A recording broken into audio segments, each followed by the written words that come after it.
G'day guys, Justin here, coming at you with my All-Star break analysis. So essentially, the big pit stop in the season has come about, and here is a look at the NBA to the All-Star break for the 2017-18 season from my perspective. So, who do I think is my MVP? Who do I think is my Defensive Player of the Year? Who do I think is my Sixth Man of the Year? Who do I think is my Rookie of the Year? Who are the other leading candidates for these awards? Who's my Coach of the Year? And who are my All-Star selections? General reaction to All-Star weekend so far. We are sitting here after the All-Star Saturday night competitions. It's been a little lackluster. I don't really weigh into the world versus US game. I don't really weigh much into the skills challenge. The three-point contest was something that I used to look forward to. However, the format now, where you're relying purely on a rack of money balls, it just isn't the same. The scoring's obviously a bit sided, and the dunk contest certainly isn't what it used to be, and this year it certainly didn't deliver. I do like the old format of the first round, the semis, and then the final. However, they do stick to a four-person competition now. They go through a round of dunks each in the first round, obviously, and then they just move straight on to the finals. But overall, All-Star Weekend certainly needs some sort of revamp. I don't believe the monetary incentive for players in the game, in the All-Star game, is certainly going to improve it. And likewise, I do feel that they need to revitalise the rookie sophomore situation. I think that was a better deal all around. I do like the world versus US idea. However, I do feel that that shouldn't just be limited to a rookie situation. There's a lot of good international players that don't make the All-Star team, and vice versa. There's a lot of good players from the United States that don't make the All-Star teams, and I'd like to see that sort of competition become sort of a backup All-Star game in a sense. A celebrity All-Star game I don't really give a crap about either. But as I said, here's my All-Star break analysis, and looking at the NBA to the All-Star break of the 2017-2018 season. First off, we'll look at All-Star selections. These were my personal selections for each conference. Now, this is weighing into account injury as well, and I'm taking these All-Star selections right up to pretty much the last Thursday before the All-Star break. So a real general perspective, and these are the guys who I feel were truly All-Star throughout the season so far. In the East, I had Giannis Antetokounmpo, LeBron James, Kyrie Irving, Andre Drummond, DeMar DeRozan, Joel Embiid, Victor Oladipo, Bradley Beal, Goran Dragic, Kemba Walker, Kyle Lowry, and Australian Ben Simmons. One player that certainly didn't get a pick, and that's why he's in red. He, in my opinion, was snubbed. I do know that it's awfully hard considering Al Horford was the only other guy that got in ahead of him. But I do feel Simmons was snubbed and that he wasn't certainly an All-Star caliber player. Then we look to the West. We have James Harden, Anthony Davis, Jimmy Butler, Damian Lillard, Kevin Durant, Steph Curry, LaMarcus Aldridge, Russell Westbrook, and Paul George. And I also had Chris Paul, Clint Capella, who's been having a very underrated season for Houston, and Lou Williams having certainly one of the better years of his career. As you can see, the players in red are the players that weren't actually selected. So my accuracy was 20 out of 24 correct selections. As I move to the actual All-Star selections, you will notice the names in green are the guys who actually made it. So in replace of Ben Simmons, Al Horford for the Boston Celtics, having a decent year, but by no means did I think he was an All-Star. I mean, he was just as much of an All-Star as Tatum on that team and Brown on that team for me. So a dubious selection in my opinion there. And then in the West we have Draymond Green, 10, 7 and 7. I mean, he's literally a poor man's LeBron James at this point. His defense has been pretty bad this year in my opinion. He hasn't been able to guard anyone of substance. And I think that's really opening up the eyes of why he really shouldn't have been Defensive Player of the Year last year, let alone in conversation. Karl Anthony Towns in for Clint Capella on my list.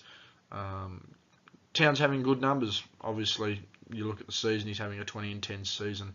However, I do feel he's been quite underwhelming when you compare him to someone like a Jimmy Butler on that team. His defense has been lacking, and the Timberwolves were very much lacking until Jimmy Butler was made the #1 option. So I think those numbers are slightly inflated on Towns' behalf. Draymond Green obviously in for Chris Paul, who I feel is having another good season. And Klay Thompson in for Lou Williams. This is one I certainly can't complain about. The thing that hurts Klay is that he is the third option offensively scoring for the Golden State Warriors, and defensively he probably hasn't even been their best defender, so he does lack there. But overall, I'm certainly not unhappy about Klay's selection. I just feel that Lou Williams should have been in there, Chris Paul should have been in there, and Clint Capella should have been in there. But again, Draymond Green, Al Horford, and Karl Anthony Towns are the most questionable out of those selections. But overall, a pretty accurate comparison there, I feel, on my behalf. Now, as we go to the MVP race, these are, in my opinion, the 5 main candidates for the award heading into the All-Star break. At #1, I have James Harden averaging 31.3 points per game, 5.1 rebounds per game, 9 assists per game, 1.8 steals, and 0.7 blocks per game on 4.2 turnovers. His shooting, again, a little bit to be desired, 44.8% from the field, 38.4% from deep, and 86.5% from the stripe. Harden, the leading scorer in the league, there's no doubt about it. Offensively, him and Curry are 1 and 2 as the offensive threats. And as far as all-around offensive guards in the last 10 years, Harden would have to be almost at the top of that list. His assist numbers have died down by a couple. Obviously, with the inclusion of Chris Paul was always going to happen. And the steal numbers are quite deceptive. Again, we all know that James Harden isn't a good defender whatsoever. Turnovers, that's expected. High usage rate, not to mention he isn't the most efficient player. His turnover numbers are high, but they are always high. 44.8% from the field. He needs to be shooting at 48% minimum for me, particularly as probably the most rounded offensive guard in the last 10 years, probably since someone like a Kobe Bryant when you look at it. Again, he needs to be shooting at 48%. And so did Kobe. Kobe really needed to get that career shooting percentage up. I mean, he doesn't have the record for all-time bricks for a reason. 38.4% from deep. He is the leader of this group as far as three-point percentage. However, I do feel that 42% certainly should be attainable for a guy who puts up that many three-point shots. I mean, I'm pretty sure he's shooting more three-pointers than Steph Curry at this point. So he does need to get the efficiency up if he's going to be putting bulk numbers up in that department. And his free throw numbers just need to improve in general. You don't go to the line that many times and not shoot, in my opinion, at least 90%. So certainly something he does need to improve on. You will notice he does have the same free throw percentage as Jimmy Butler.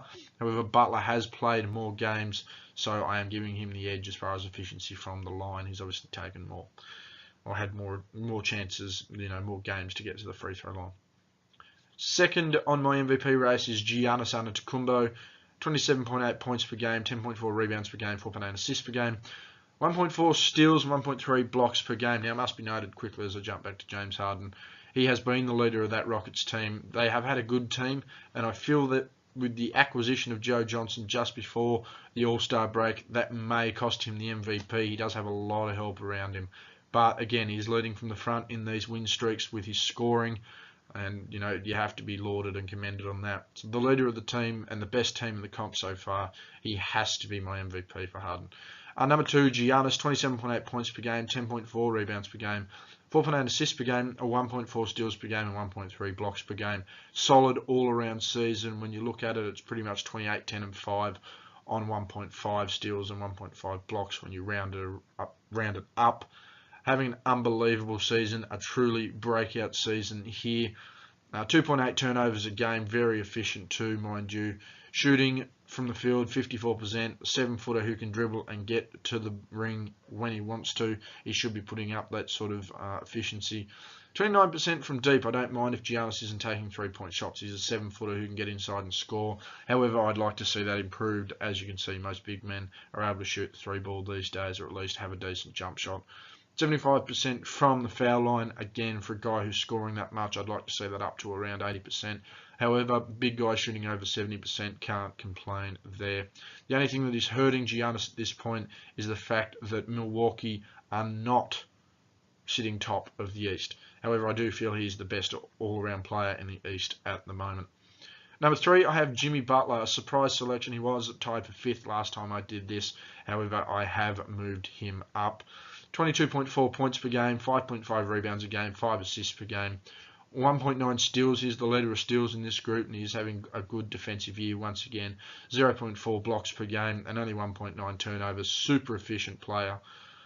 He's probably the standard for what a shooting guard should be in this league. Harden is probably the best shooting guard going at the moment, but as far as the standard, it's Jimmy Butler. You should be measured by Jimmy Butler as a shooting guard. Again, he's finally taken the role, and has obviously for some time taken the role as Minnesota's lead man, and in taking the role as Minnesota's lead man, he has bolstered their chances in the playoffs. I mean, they are sitting, in the top 4 of the West. I think they're sitting 3rd at the moment, ahead of the San Antonio Spurs, or they're just under the Spurs, one of the two. However, again, an efficient all-around player, uses his possessions efficiently. You will notice that, numbers like his rebounding is down, his passing is down, but that's because he's a defensive-minded shooting guard who understands that he needs to score the ball, he needs to box out his teammates, he needs to box out his opponents, and he needs to play solid defense, and he does that, and he does it really well. 47.6% from the field, probably like to see that at 48%, however, can't fault his all-around shooting numbers. 35.8% from deep, pretty good, and 86.5% from the stripe. Certainly knows how to, pour it in from the line when he's not able to score from the field. Again, another big reason he's high on this list is he has led what were a questionable Minnesota Timberwolves side to the 3rd seed, and he is playing good all-around basketball. So for me, arguably the second best all-around player in the league at the moment is Jimmy Butler, and that's why I have him so high. At 4th, I have Russell Westbrook, 25.4 points per game, 9.4 rebounds per game, 10.4 assists per game. Flirting again with another triple-double this season, but he will not receive the hype purely because there isn't a 10 in that rebound statistical column.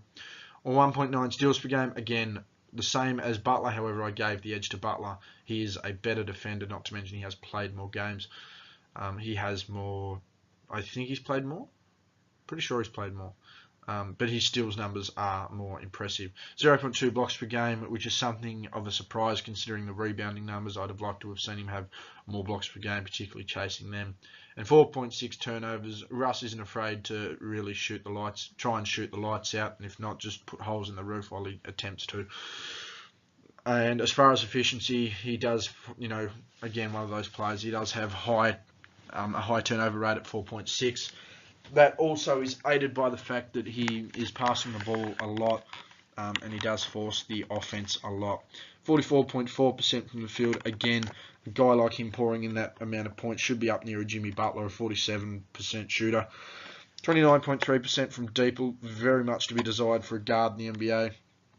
But he is the kind of guy that will go down shooting and will not just stay there and let a team continually score in his face. And 72.6% from the free throw line has improved since we last checked this list. However, he does need to improve. A guard should be shooting a minimum of 80% from the free throw line. One thing that certainly will hurt Russ, 2 factors. Number one, the fact that the Oklahoma City Thunder, when they gel, and he is the leader of that side, they are by far and away arguably one of the 5 best teams in the league, arguably a top 3 team in the league. The problem is that when they do lose, he plays so poorly. So relying on someone like a Paul George to make those defensive stops and step up is certainly hurting his case for the MVP candidacy. Not to mention the seeding of OKC. You've got to finish minimum, in my opinion, unless you're putting up, like you did last year, 30, 10, and 10.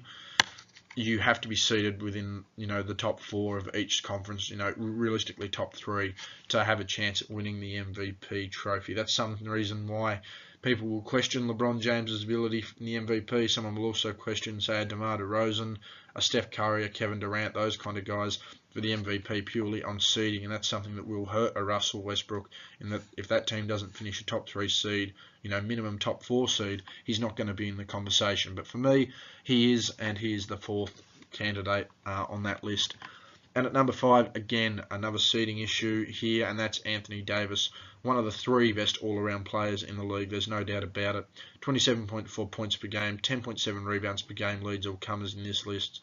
2.4 assists per game, 1.3 steals per game, 2.1 blocks per game, probably having the best all-around defensive numbers of any player on this list, and a tremendously good defender nonetheless without the numbers. Very efficient too, as you can see.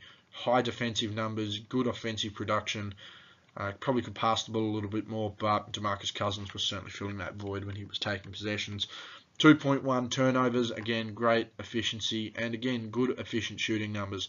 54.1 field goal percentage, 36.7 three-point percentage, and over 80% from the stripe as a big. Again, bigs are developing their jumper more and more, but, by standards, it's good to see a big man shooting over 70%, let alone 80%. Again, as I mentioned, Davis, one of the best all-around players in the league, is a candidate for the MVP, is a candidate for the Defensive Player of the Year, in my opinion. And his all-around numbers suggest that he is a top 3 all-around player in the league, and on his night is one of the 3 best players in the league. Injuries certainly do hurt him. The fact that he was playing with DeMarcus Cousins took away for a lot of people for him. As I mentioned, all-star caliber player, there's no doubt about it. Some even labelled him a bust early in his career, and I certainly think he's proved those people wrong. But again, there's a lot of work for him to do. The seeding of the Pelicans is certainly going to hurt him. However, I do feel now that he is going to be outright leading that team away from DeMarcus Cousins is certainly going to help him. And again, the candidacy for the MVP race and the candidacy for the DPOY race certainly helps his chances of actually winning the MVP because of his all-around play. So those are my top 5 candidates in the MVP race to the All-Star break. As we come to the Rookie of the Year, I really feel it's a 2-horse race, and so does most of the league. I mean, guys like a Kyle Kuzma, a Markkanen from the Bulls, they've been playing well, but I don't think that any other guys have it in the bag compared to these two, and I do have it at a tie at the moment. However, my vote is slightly starting to swing towards Donovan Mitchell.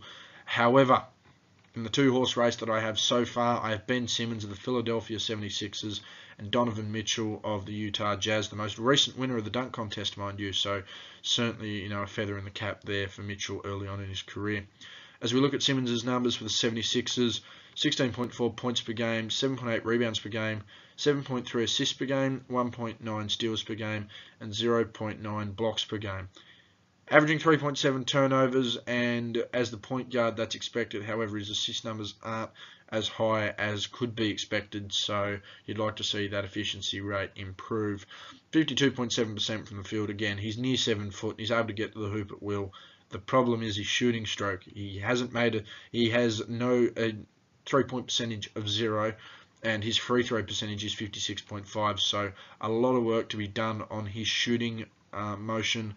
And his shooting fundamentals and technique and all-around shooting ability. But again, can't question the guy. 16, 8, and 7 in his rookie season. He's dominating the game already. 1.9 steals and 0.9 blocks. He does have defensive ability, however, that will need to improve over time. Again, efficiency needs to improve. But at 7 foot, he's able to get to the cup at will. He's only in his first season. So, it's a scary thought to see what this league's going to see in a few years' time. And he does have that LeBron-esque ability. The difference is Simmons actually is quite an effective passer. He's not someone who searches for the pass. He's a genuine passer of the ball. So, again, 52.7 from the field, that's good. But, again, the shooting stroke is what's going to let him down. And the efficiency rate, with the turnovers, is going to let him down as well. So, unless he starts improving that, the next guy I'm about to talk about is certainly going to be hot on his heels. And that's Donovan Mitchell of the Utah Jazz. 19.6 points per game, 3.5 rebounds per game, 3.5 assists per game. 1.5 steals per game, 0.4 blocks per game, and 2.6 turnovers. Now, his field goal percentage is desired at 43.9%. That will improve over the years. He's only a rookie. However, he already does have that quality shooting stroke at 35.4%. From deep, that will only improve as a rookie, and you can only imagine the game in another 10 years' time, how much that will have to develop. Something Simmons will have to do as well, the way the game's heading. 83.6% from the stripe, that's good enough for me for anyone in the league, pretty much, particularly a rookie like him. You can only see that improving. Again, Mitchell's been leading the Utah Jazz as a rookie player. And some of the injuries that these guys, that team has suffered, he's really, really forcing the issue in Utah, and that's something that I like to see. He's aggressive. The thing with Simmons is it hurts that he's playing with an Embiid. However, someone like a Donovan Mitchell's able to lead from the front. He's explosive, he's powerful, he can get to the hoop. Again, he's able to capably score the basketball. He can do it at a reasonable clip at the moment, and he doesn't turn the ball over.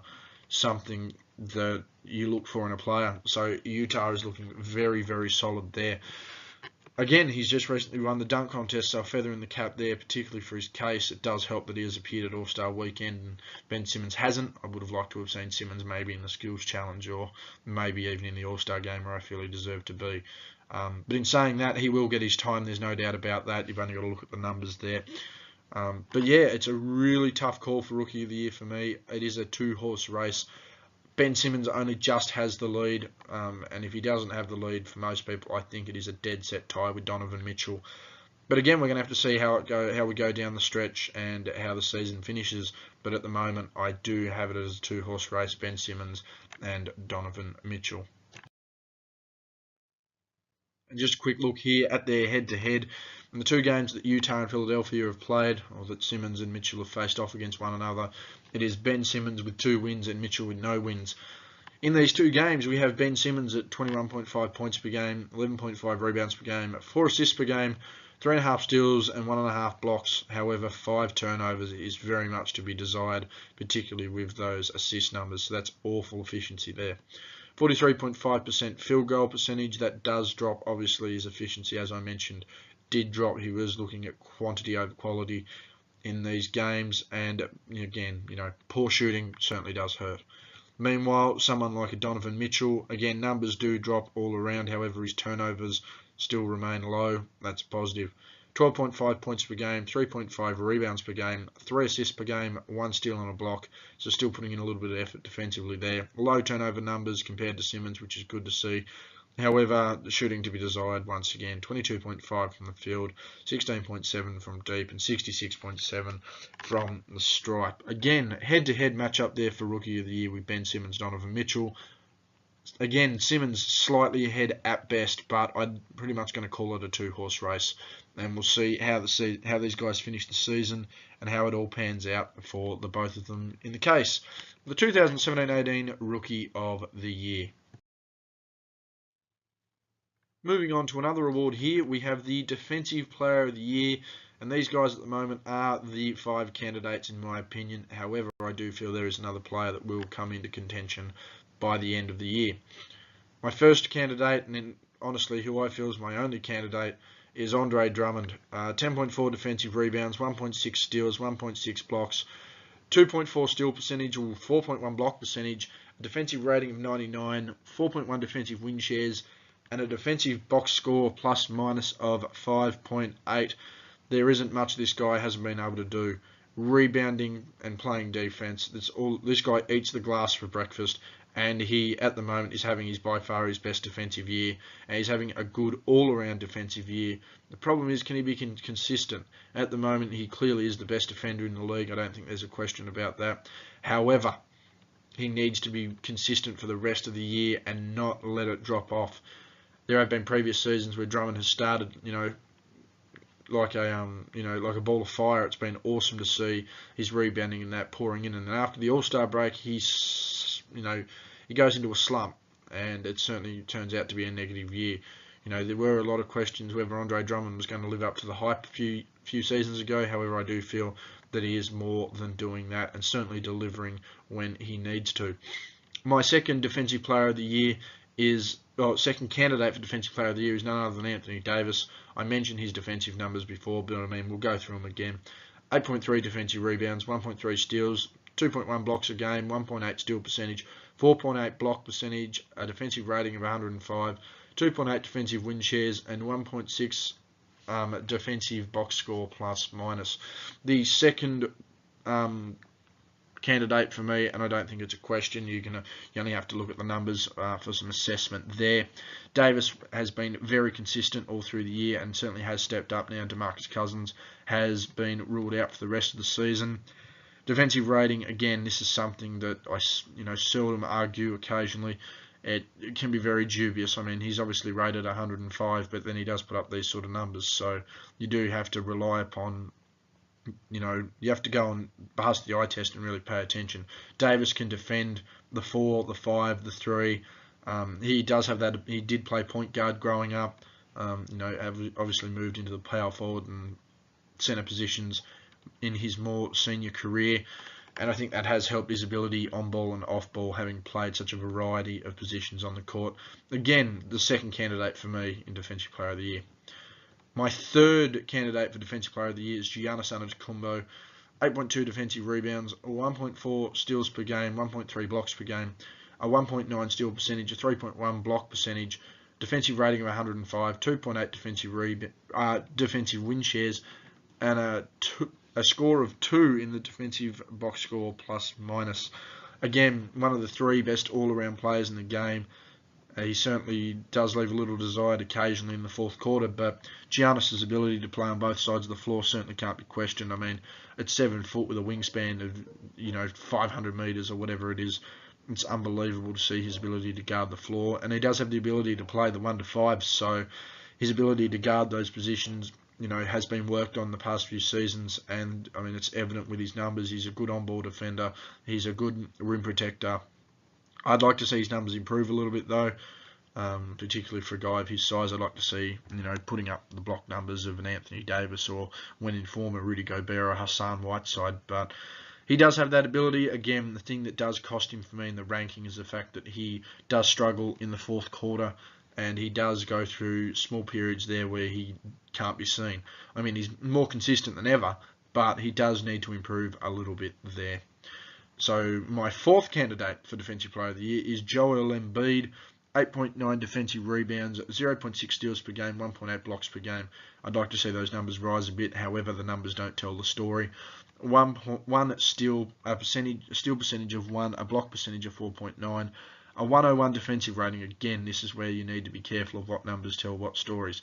2.7 defensive win shares and a defensive box score plus minus of 2.5. Embiid's presence on Philadelphia is unbelievable. To me, he is their best defender and arguably their most important player. I know Ben Simmons certainly should have been an all-star, but Embiid's an all-star for a reason.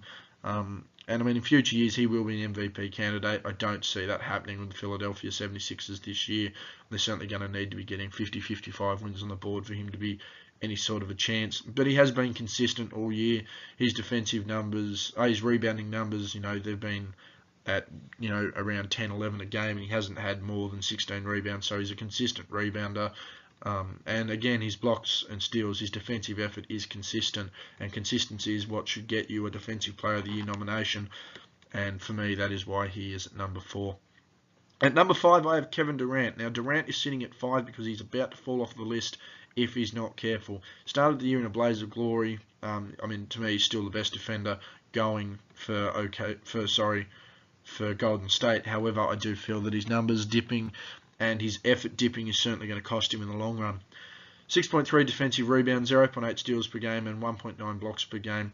Steal percentage of 1.1, a block percentage of 4.4, 106 defensive rating, 2.3 defensive win shares, and a defensive box score plus minus of 1. Again, Durant started the year probably as the best all-around player in the game, scoring and defensive. However, he does need to hurry up and get back on the effort train. I know he's been in and out over the past month and a half just through injuries and other factors. However, if he doesn't begin to be more consistent on the defensive end of the floor, he's going to drop out. The next person to come into this list is certainly going to be a Paul George, who is carrying the defense now that Andre Roberson has left OKC. But for me, these are the 5 candidates. I mean, there have been other guys around the league that are certainly putting defensive effort. However, for me, these are the 5. It's going to be hard to see it change unless there is a massive drop-off in consistency. But at the moment, for me, it is Andre Drummond, Anthony Davis, Giannis Antetokounmpo, Joel Embiid, and Kevin Durant as your Defensive Player of the Year candidates. Something I'll go into just quickly here, and that is the Coach of the Year candidates. All 5 of these guys are at the moment carrying the best win percentages of their careers. So we'll see how that continues on for the rest of the season. But at number 1, I have Brad Stevens. I mean, after Gordon Hayward went down, everyone saw it as nearly an impossible task for Boston to go where they are. At 40-19, they have the second best record in the East, and Brad has a win. They have a win percentage of 67.8%. Stevens has improved Boston year by year by year, which is, hopefully something can pay off for him here. Mike D'Antoni, 44-13 record and a 77.2% 77.2 winning percentage. This is an even better winning percentage than any of the teams he coached in Phoenix. One thing that does help him here is the best record in the league, and the fact that he's got so many players around him that have a right to be an ego, and he is managing it well. I mean, Chris Paul can be the leader of a team. Joe Johnson previously been the leader of a team, only just coming to the fold, now understanding his role. But I mean, guys like a Trevor Ariza, guys like an Eric Gordon, guys like a Clint Capella, all these guys that are wanting to, even to an extent, someone like an Anderson, who wants to continue developing their game and being at the forefront, is able to manage it and keep the team on track. Obviously, with great leadership of James Harden does help this record. However, D'Antoni's ability to mix and match characters and deal with teams is unprecedented. Throughout recent history, you've only got to look at the teams he's managed. I mean, there have been other teams with other egos, but I just feel that D'Antoni's able to mix and match these egos really well, and that results in winning seasons and winning teams. So here's my number 2 option. Number 3, I have Dwayne Casey. He has led the Toronto Raptors, are leading the East, and he is their coach, obviously. 41-16 record leads to a 71.9 winning percentage. Casey again having his best coaching season so far. And I mean, you've only got to look again. He's managed to calm the likes of a Kyle Lowry down from being a selfish ball player to relying on a DeMar DeRozan and letting guys come off the bench, and all around have a decent team that is effective. Again, the Raptors have showed improvement from the last couple of years, and I think that can be down to Dwayne Casey's ability to manage men. However, we need to see what happens in the playoffs. You can't have a team that comes out like Raptors in the season and plays like Barney the Dinosaur in the playoffs. So a little bit of work to be done for the Raptors, and that'll come to the postseason, but he's certainly, for me, a top 3 candidate for Coach of the Year. Mike Malone is my 4th option for the Denver Nuggets. 32-26 record for a winning percentage of 55.2. Again, the best winning percentage possible. Best winning percentage he's had for his career. And I mean, the man management that he's, and the obstacles he's had to overcome in Denver, relying on a Nikola Jokic, which is good. But someone like a Paul Millsap going down injured, again, a huge piece to that Denver team. And again, it's just good to see someone else being able to manage talent and actually produce a winning record. And that's something that Malone's doing just quietly in the Mile High City. And that's another thing to take into a factor too. I mean, he is coaching a team to a winning record that has, really minimal talent when you look across the board, in compared to other teams. And, at nearly 8,000 feet, they've got winning records when they play most of their games at home, or most of their home games. Well, they play all their home games at 8,000 feet. So to have a winning record like that and manage has been phenomenal.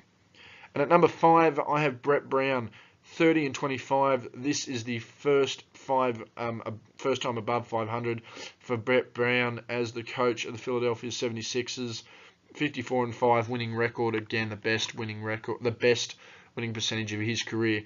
I just feel his ability to develop this young side into a winning team, and they're going to be a playoff team this year, deserves all the credit it can get.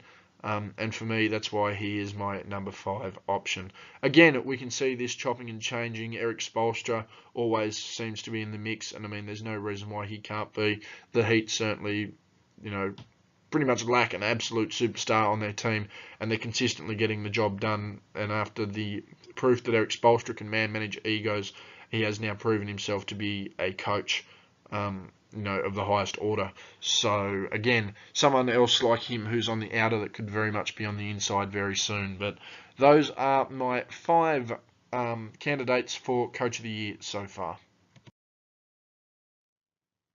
Finally, I'll look at the 6 Man of the Year candidates. Now, there is a glaring omission from here, and that is Jordan Clarkson. However, I do want to see what Clarkson is going to be able to do coming off the bench for a LeBron James team. Coming off the bench for the Lakers, he was their priority scorer, and again, he will be a priority scorer here in Cleveland. However, I do feel that he was relied upon more offensively, in an all-around sense. He wasn't just, say, the backup scorer. He was, at times needing to lead that team in scoring. Whereas some, playing on the Cavs, he'll be able to drop his role down a bit, back to 3rd, 4th option, especially coming off the bench. But I mean, who knows? They might insert him into the starting lineup. But all of these guys here have played a majority of their games from the bench and have started in less than 10 of them. But my number one candidate at the moment has been Dwayne Wade. Dwayne Wade knows how to play with LeBron, and having just been traded to Miami, it will be interesting to see how he fits in with another candidate in this list. However, at the moment, I do have him as my sixth man of the year. 10.9 points per game, 4 rebounds per game, 3.5 assists per game, 0.9 steals and 0.7 blocks per game on 2.1 turnovers. Turnovers certainly a little to be desired, but at 23.2 minutes a game, his defensive effort is still there even at his old age. And providing scoring, I mean, he is a veteran guard. He knows how the league works. He's just not as explosive anymore. 44.7% from the field does leave a little to be desired. Again, he is coming off the bench. It's not like he's able to constantly get into a rhythm as a starter. 32% from deep. His jump shot has progressively, developed over his career. However, he is on the downside, and with bad knees, I can't see that getting any better. 69.6% from the free throw line certainly could be a bit more desired. But again, he, for me, is my sixth man of the year candidate. And he, again, we'll just have to see how he matches and mixes with some of the Miami Heat teammates now that he's returned there. So there is a plausible chance that he may even drop down or off the list. But at the moment, he's my sixth man. My second candidate is CJ Miles, coming off the bench for the Eastern Conference leaders, the Toronto Raptors. 10.2 points per game, 1.9 rebounds per game, 0.7 assists per game. Again, he is providing scoring off the bench and relief for the likes of a DeMar DeRozan and a Kyle Lowry when they need to take a rest. He's able to put a few points on the board. 0.7 blocks per game, 0.7 steals per game, 0.4 blocks per game in 18.4 minutes. So he does provide a bit of a presence there defensively. 0.5 turnovers, awfully efficient with the ball as well. Certainly doesn't waste his possessions, and that's something that a lot of teams can only dream of, having players come off the bench and be effective with their possession. 40.2% from the field. As I mentioned, a lot of these guys aren't going to have high field goal numbers purely because they don't get in a rhythm. However, 38.9%, his ability to spot up and shoot from deep has been helpful, and 82.3% from the free throw line. Both good numbers, no matter whether you're a starter or a bench player in this league. As we go across here to Wayne Ellington at number 3, again, this is where Wade and Ellington will need to sort one another out as to who is going to be the leader of the bench, as to whether Ellington maybe jumps into the starting lineup more, and whether Wade continues to sit out and hopefully keep his production. But Ellington at number 3 for me, 11.2 points per game, 3 rebounds per game, 1 assist per game, so he's able to come on and contribute to the team. 0.6 steals and 0.1 blocks per game. Only 0.6 turnovers in 26.2 minutes, which is good to see. And again, shooting numbers, very good besides the field goal percentage. Again, the thing that is going to hurt the likes of a Wayne Ellington and a Dwayne Wade is just how low the Heat do sit in the Eastern Conference. It would, if they were up, I'd say low, they are, sitting, around that 4th seed. So they do have the potential. However, as I mentioned, Ellington and Wade on the same team, they've got to sort themselves out and sort themselves out soon. Otherwise, this list could look very different.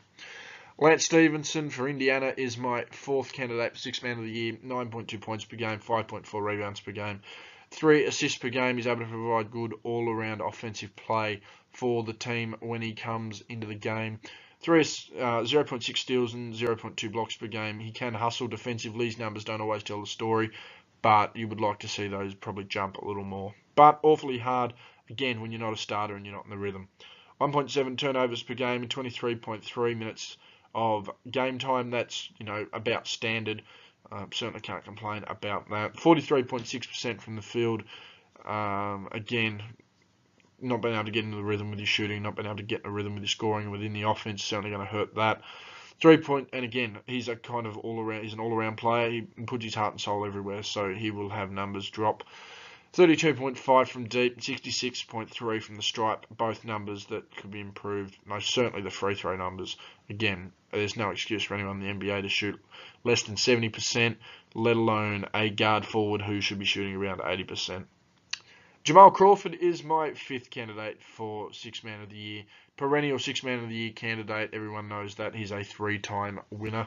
And coming off the bench, he's provided some decent production for the Timberwolves, and sitting so high in the West is certainly going to be a bonus for him. Again, that's not to say that he should win it, but it's the way that voting goes and the way things happen. Again, they're a top 3 seed, and he's coming off the bench and being a contributor. 10.1 points per game, 1.1 rebounds per game, 2.3 assists per game. Not a gen. He's one of your score. He's a score-first guard. He's an ISO guard. That's how he plays. 0.5 steals and 0.1 blocks per game. Never a defensive force. However, only 1.1 turnovers is somewhat surprising. He's fairly efficient in the 19 minutes he plays. He's reasonably efficient within his offense, so he does make the most of possession. 42.6% from the field. Again, it's just the fact that he's not able to come into games and stay warm. Again, when you're playing less than half a game, you've got to try and pour in points and do your little bit, and an inefficient clip that's expected.